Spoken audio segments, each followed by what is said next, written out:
And now, sit down, put your feet up, relax and listen to another edition of Parables on Parade.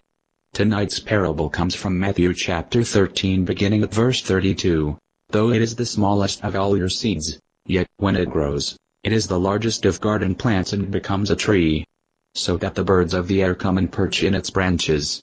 All right, nobody leaves the room until I find out who done it. What is it now? I'll solve this case, or my name isn't Sherlock Holmes. Your name isn't Sherlock Holmes. What are you doing with that first aid box? This is no ordinary first aid box. This is an official crime scene investigation kit. An official crime scene investigation kit. That's what it said in the ad in the back of the comic book. And in your official crime scene investigation kit is an official fingerprinting kit. Precisely, Dr. Watson. I am fingerprinting this flower pot. Then I shall compare the fingerprints on the pot with the fingerprints of all those who had access to this studio during the last 2 weeks. Then, by a process of elimination, I shall uncover the culprit.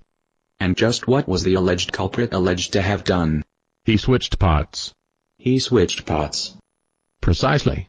For reasons which I have yet to uncover, the perpetrator gained access to the studio and made off with my flower pot, leaving behind an identical flower pot.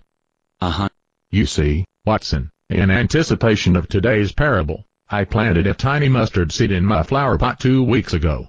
Then, when I came in here, my pot was gone and this identical pot was put in its place. And what makes you think that this is not the same flower pot that you brought in here 2 weeks ago?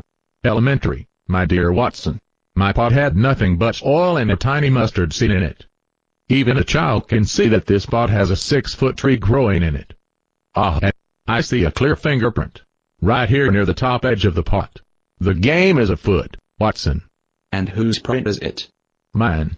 Excuse me. Mine. I said it's mine.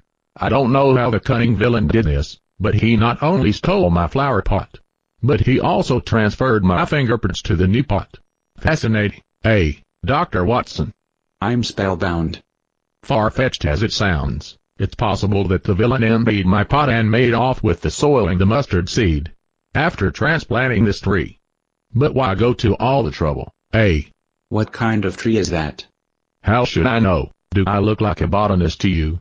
The species of tree may provide a clue for solving this case. By Jove, Watson, you may have something there. Perhaps this whole thing is a diabolical clue planted by Moriarty to take me far afield and away from discovering a far greater crime. I happen to have a botanical guidebook in my office. Let's see. Green stem.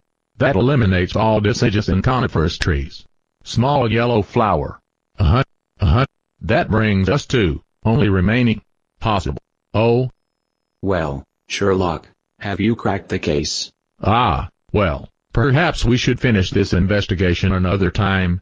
What kind of tree is it, Sherlock? You know very well, it's not a tree at all. What kind of plant starts as a small seed and ends up as a 6-foot plant that looks like a tree? A mustard plant. Excuse me.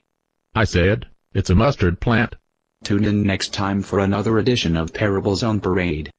I'm so embarrassed. Maybe you could fingerprint my clothes dryer. One of my socks is missing.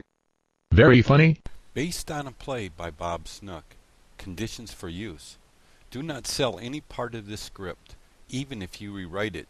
Pay no royalties, even if you make money from the performance. You may reproduce and distribute this freely, but all copies must contain this statement.